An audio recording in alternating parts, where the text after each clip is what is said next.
In terms of a comparison with a traditional classroom, once again, Lawrence et al.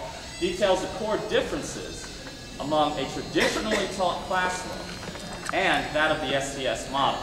Because a traditional classroom finds problems only within the context of the classroom itself.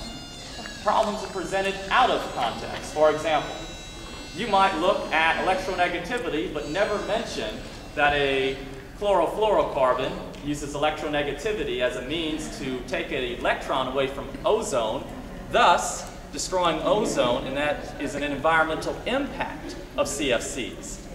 Problems within the traditional classroom are always taught out of context. There is no application of said problems. Furthermore, there are no moral or social implications considered. And as some of us may think otherwise, our students are moral individuals. Their morals may not agree with the same constructs or framework that we have as teachers, but they are individuals that make their own value judgments. They may view things as good or bad, and they may view certain objectives as having specific implications within their own life, within their own community, as having an impact on themselves and their futures. They are moral individuals. You can have a moral debate in a science classroom, a debate on the merits, in particular with the environment. Furthermore, speaking of the environment, traditional classroom has absolutely no impact on larger issues. You may talk about an issue, but never apply it, or you may sidestep certain issues because you don't want to take the time to, or you don't have the time to treat the whole controversy, view all frames of the debate, for example, with global warming, or the ozone depletion, or nuclear waste disposal. Ironically, it's almost like traditional classroom is exemplifying NIMBY. You can have science impact, but not in my backyard, not in my classroom. And furthermore, education is a top-down process. Students do not build their own educational framework. They are merely given facts by the teachers. STS goes beyond the traditional classroom. As Friedman notes in regard to STS, it is doing and thinking. Keyword doing and thinking about science is more important than being able to recite facts. Facts are non-impact. They're warrantless claims. They have no meanings. You can't get up here and merely list off 10 facts without telling me how they affect me. Because quite frankly, no one cares about simple facts. Furthermore, Friedman declares, and I quote, that students can be responsible for their own learning if they so desire to do so.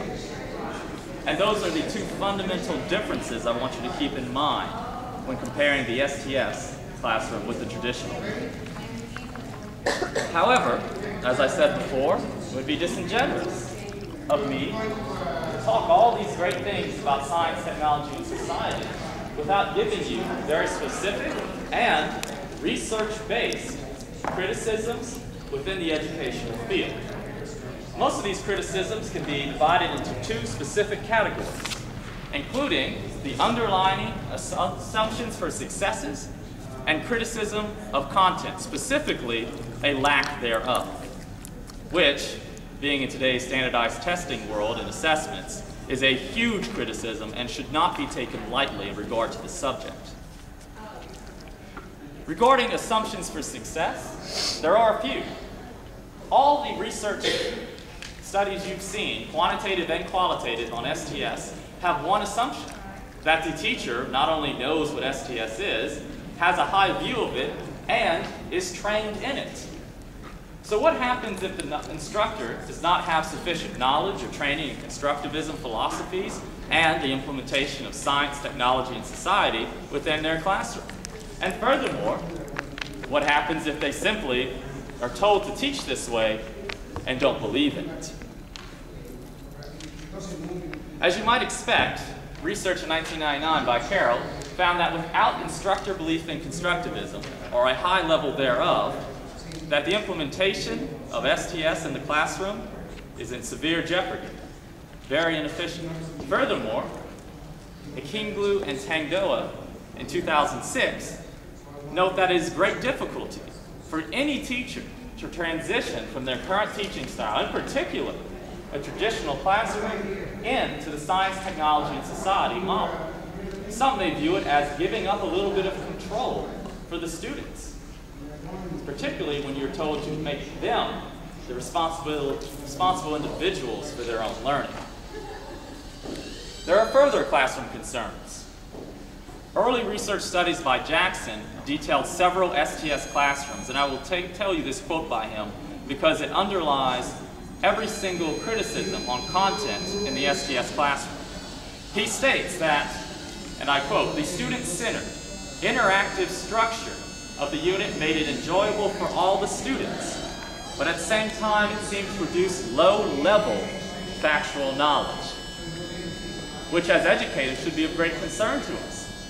Because if a student still enjoys a subject but is unable to process that information or does not have the actual framework and structure needed to assess problems, it matters not whether they enjoyed their lesson or they had fun. I could give my students coloring books and multiple ones of them would have fun, but at the same time they have to have some sort of framework or some sort of base level of information in order to be successful. So I want you to realize that science, technology, and society isn't an excuse for fun games or having an easy open classroom and discussion. There still has to be a pervasive understanding of the factual knowledge and content for these students. In terms of the origins of concerns, Hollenbuch explains that STS, specifically this approach, and I quote, "does not follow traditional classroom model in which we present information, expect the students to memorize the information, and then recite it to us so we can assess learning." But I want to challenge you with this question. Is that really learning? Is it really learning to tell some student A, B, and C, have them write it down on their test very quickly before the test begins, like I'm sure you've seen on multiple ones of your test copies, and then they simply use that? Is it one thing in physics to have them understand, derive the equation, including the correct units for themselves, and then solve a problem? Or should they go with plug and chug physics? Memorize the equation, write it down on the test, plug in the appropriate numbers or units, and then simply throw it all into your high-tech calculator and get the correct answer. Those are two different ways of learning or assessing learning.